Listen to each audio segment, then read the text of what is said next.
Welcome to Let's Talk Tech, a new show from Village TV.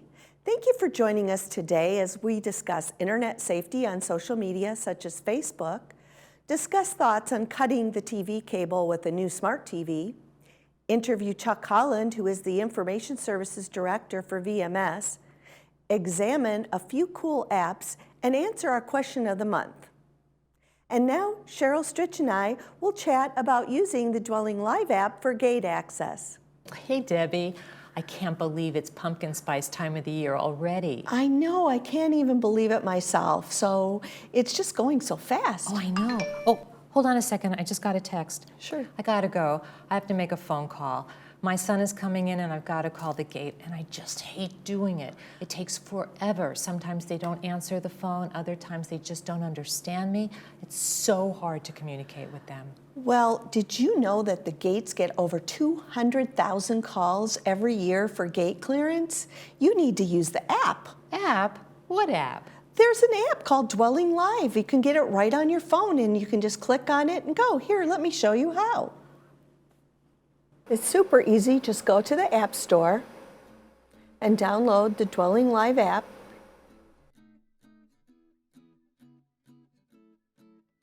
And from there it is, and just go and get it.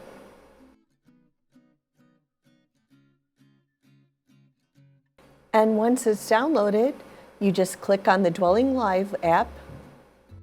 You'll need to log in with your email and your password that you use for the portal. And once you're logged in, then you can just add the temporary pass. There you go. Oh, well, thanks, Debbie. Hey, you are so right. It only took 20 seconds, easy peasy. And guess what? I was able to email my son his gate pass, and he can just show it to the people at the gate from his phone. I know, it's so easy. If your guest is staying overnight, you can have the pass printed as well, and they can put it right on their dashboard. And if you need a permanent pass, you can do that, or a temporary pass. It's entirely up to you. You could do it on the internet too. So it's not just an app, you can do it, you can get it from the internet? Yeah, you can go to our website. Here's how. So Cheryl and I just showed you how to download the Dwelling Live app to your mobile device. It's important to log into that app ahead of time so that the next time you want to quickly create a pass, you are ready to go. The beauty of that app is that it's with you at any time, even if you are away from your manor. But the website is always available to you as well. I'm going to take a few minutes to show you how to use the website to create guest passes. First, you go to the Laguna Woods Village website. And from there, you go to the guest passes. Now, here you'll see that you still have to take another step. You have to either click on the Dwelling Live app, or you can also watch a tutorial on Village TV YouTube channel. And what we're trying to avoid is always calling the gate. So we're going to click the Dwelling Live, which will bring us into the app. I'm going to log in. It doesn't keep you logged in, so you do have to log in every time unless you press Remember Me. And now I'm going to select. When you first use this for the first time though, you will need to go in and take care of your settings, set up everything. I'm already set up here, so I'm just going to select myself. You can, when you first get in here, it'll show you how to do that. So you're going to want to add your address, and from there you can see that you'll get the whole Dwelling Live screen. So you have to determine what type of pass that you want when you add a guest. We have temporary, permanent, party, and restricted. Please note that on the website, you can only pick temporary right now. If you want permanent passes, you will have to call or come in to resident services to do that. So I'm going to add a guest, and I'm going to select a temporary guest. I'm going to select the type. If I just want to pass for someone coming to visit me for the afternoon, I'm going to pick guest. If I want to pick an overnight parking pass, I'm going to pick guest OPP. That's the difference between the two. So this is just a temporary guest for a few hours during the day. Guest OPP is if your guest is going to be overnight. And please be aware that overnight is from 12 a.m. to 5 a.m. So if you have someone coming that might be showing up early as a caregiver or staying beyond 12, they will need an overnight parking pass displayed in their window. So I'm going to pick a name. I'm going to put John. Well, we'll put Jim since I started typing that. E-O-E. And then I can email or text the pass. Now, if my friend is on their way in their car, I may just want to text the pass to them so that they can have it right on their phone. And then when they get to the gate, they'll just show it right to the gate attendant. This is where I will pick the start date and the end date. So again, if it's overnight, you're going to want to pick the following day, and then you're going to save. And now it's telling me the pass type because I didn't tell it that it was that guest. So I'm coming back, saving, and here I am. And now I have Jim Doe, who has a start date and an end date with a temporary pass. And at any time I can edit and get him out of there and take him out. And that's it. That's as simple as it is. I would recommend that the first time, of course, you save your preferences, you fill out all of your information, your contact number, go to your account, make sure that everything is good for you so that it's quick and easy when you do need to do it. You can just run to your computer, click on guest passes, add your pass, or use your app. That's it. Thank you. Wasn't that easy? Thank you so much, Debbie. It was great. Yes, thank you, Cheryl. And next, we'll talk about social media safety. The use of social media platforms by seniors has increased dramatically, particularly during the pandemic. It's estimated that 51% of people ages 50 to 65 and 34% of those over 65 use Facebook with an average screen time of over 65 minutes each day, and I would say even more. Safety when posting should be a priority as the dark side internet trolls are always stalking your comments, likes, and shares. Remember, anytime you click anywhere on the internet, it's forever. A social media phishing attack called clickbait is when a hacker uses social media sites to steal personal data. And one of the biggest ways is the use of viral social media quizzes or even a simple comment answering a fun question. You've seen them on Facebook. What is your rock star name? Use your birth month and the name of the first street you lived on, or the top 10 concerts you attended. Name a weird smell you like, or even a math teaser. Seems innocent, right? Not so fast. Those quizzes and comments not only put you straight in the path of cyber attacks, but they also expose anyone you're connected to on these sites. You might be thinking, oh, I can just answer and I'm sure it will be fine. But really, it may not. Today I saw one that said, how old will you be in 10 years? So now they know your current age, which seems simple. But most of these posts are not benign. So think carefully about posting. If a post by an entity such as a radio station has hundreds of thousands of responses and you respond, you just added the ability for someone to click on your name, see all your personal data, all your friends' data, and so on. 300,000 posts and shares could multiply into millions of names and access to the data associated to those names. That innocent comment about what kind of bagel you wouldn't want to eat may have the ability to adversely affect many friends in your life by exposing their data unintentionally. No matter how tempting or harmless the post seems, if you don't know the person or entity who created that post personally, just keep scrolling. But let's talk about some measures you can take to improve your safety on social media. First and foremost, go to your settings button on each of the sites you use regularly and look at your security and privacy settings. Take the time to do this on each and every social media site you use.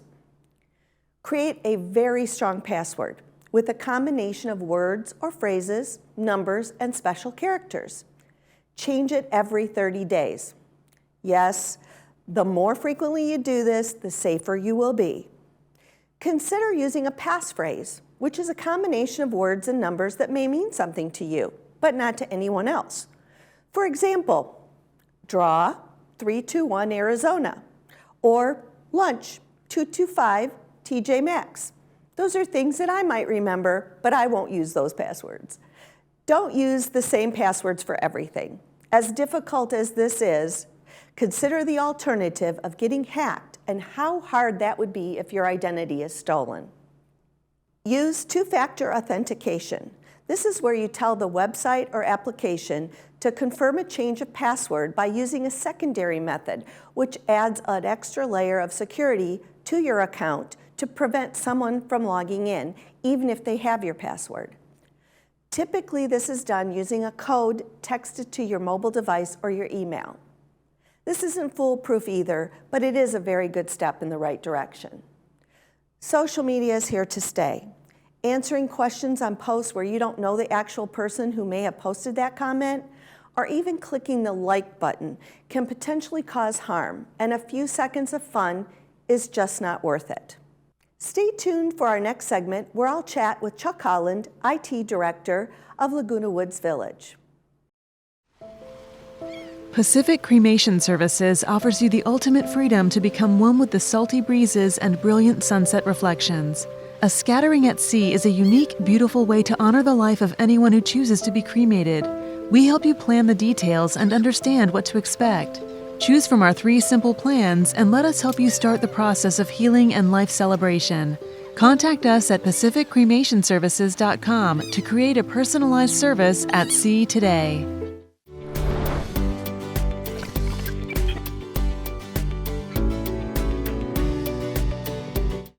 Hi, we're back with Chuck Holland, Information Services Director of VMS, and he's here today to tell us a little bit about some of the upcoming technological changes in our community.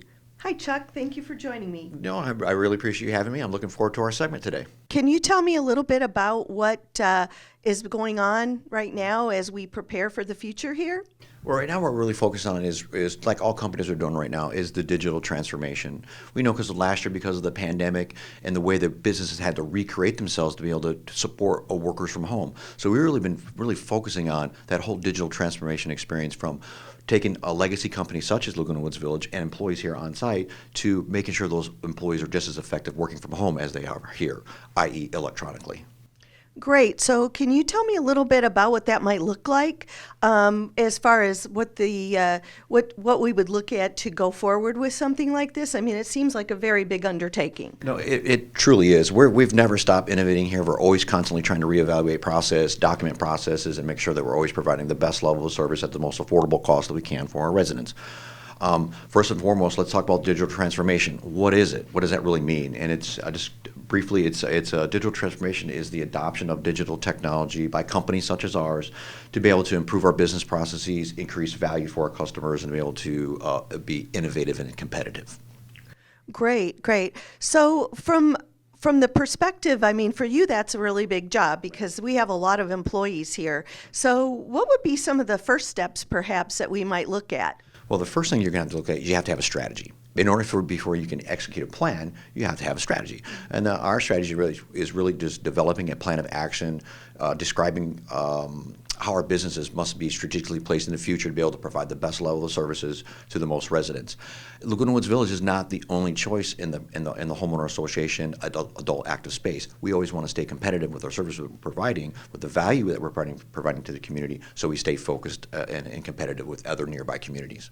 Great, great. So, we had a little issue before, so I'm sure that cybersecurity is a really big thing right now. Mm-hmm. So could you tell me a little bit about what we are doing now as it relates to this and going forward? Absolutely. As part of our digital transformation steps, we have data security, privacy, and ethics are really a cornerstone of this whole piece. We know we had an issue last year with ransomware. We're still feeling the effects from that.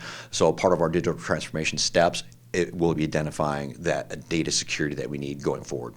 Right. So just so that our viewers can be rest assured, everything was moved into the cloud. Is that correct? That's correct. And it's secured and backed up and double backed up and all of those things. I know from my own perspective as a resident here that was important to me. Sure. To make sure that we could be as safe as possible. But as you know. Mm-hmm. their ransomware and their targets are everywhere, federal government on down. So we're just a small fish in that very big pond. Absolutely, it was heartbreaking to see. You know, we have there's a lot of misconceptions that we don't have any computer systems and we don't have any backups. Well, these criminals actually were able to compromise both our primary backup and secondary backup systems because we had them on-prem. We didn't have them in the cloud. Right. That was a very tough lesson learned. You know, as an older legacy company here, we do have a lot of technology, but a lot of it's older technology. This really is going to be important for us to embrace the future, embrace the digital transformation, so we can be the most secure, keep our residents' data in the most secure platform that we possibly can.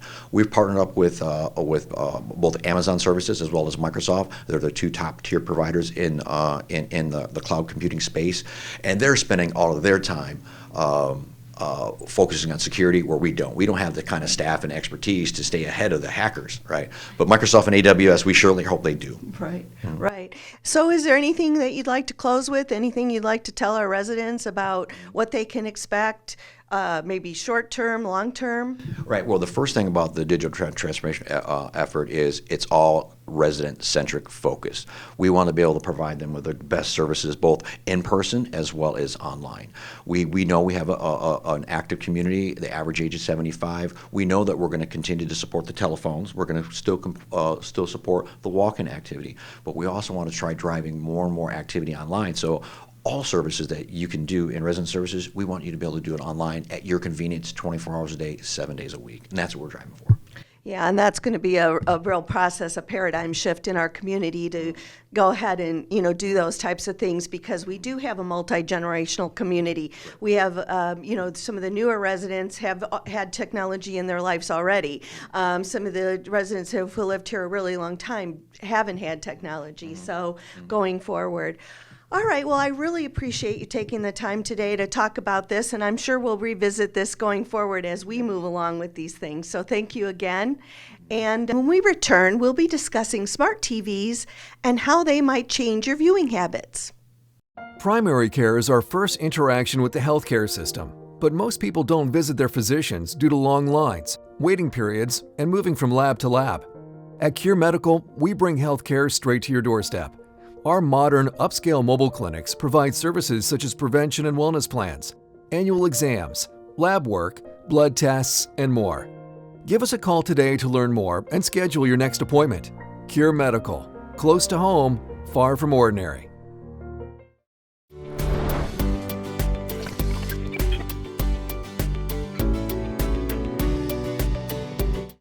So let's talk about smart TVs.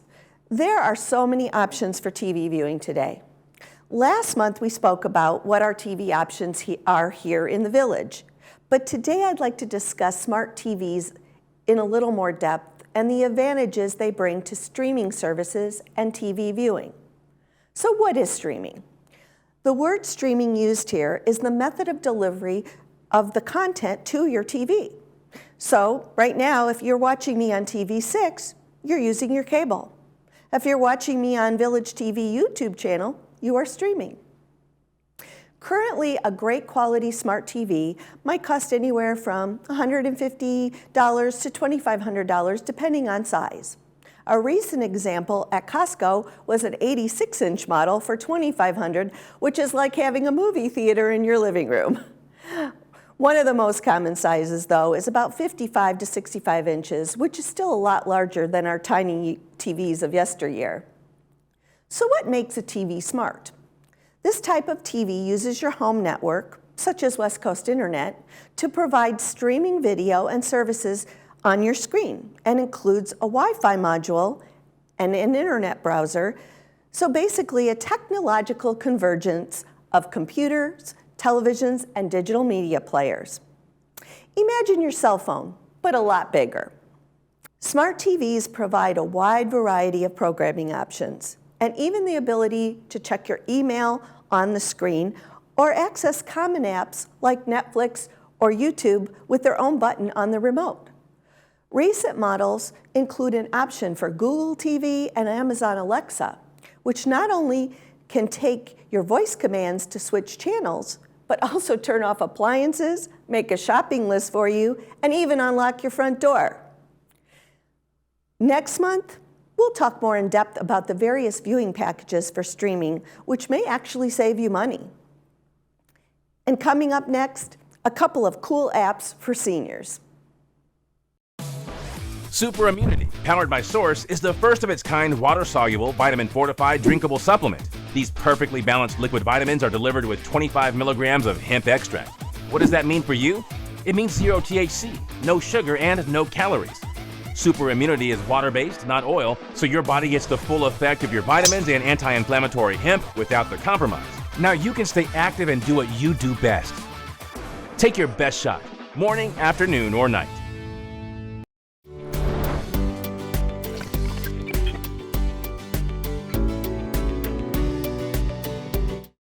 Each month, we'll talk about a few apps that are great for seniors.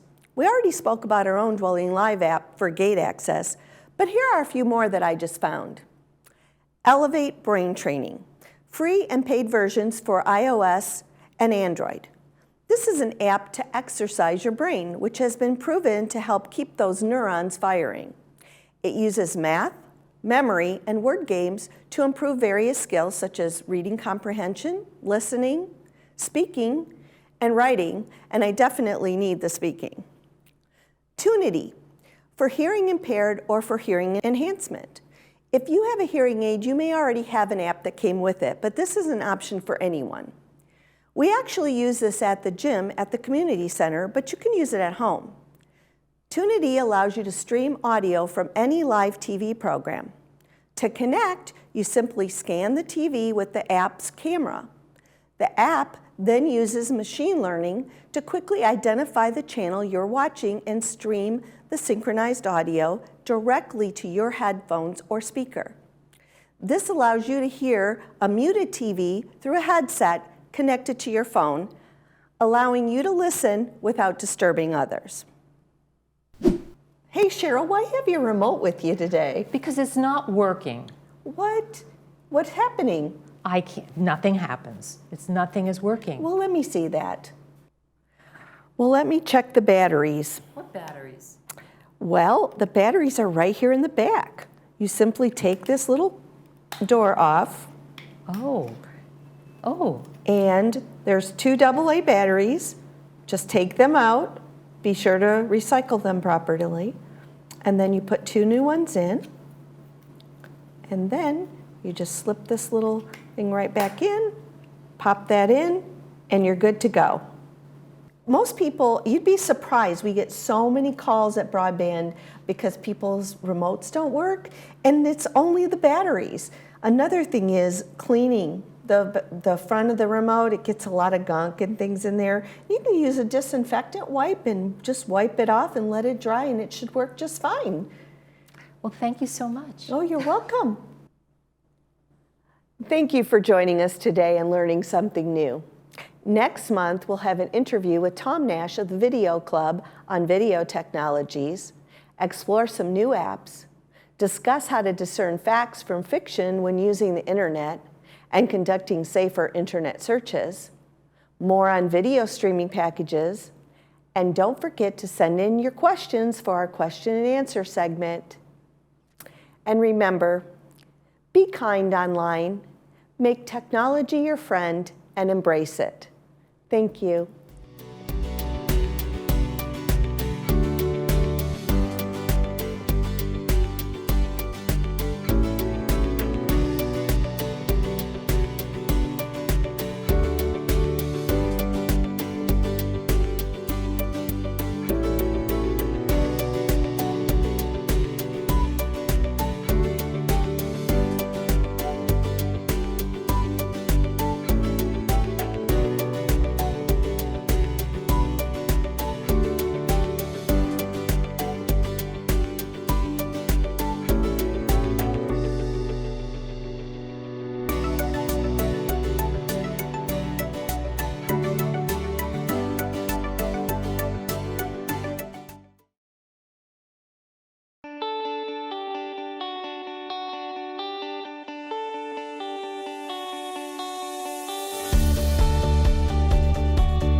Captain America.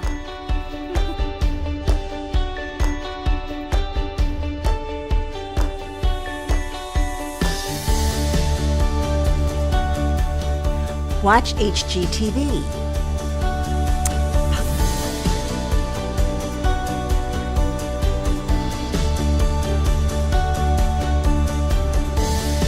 Netflix.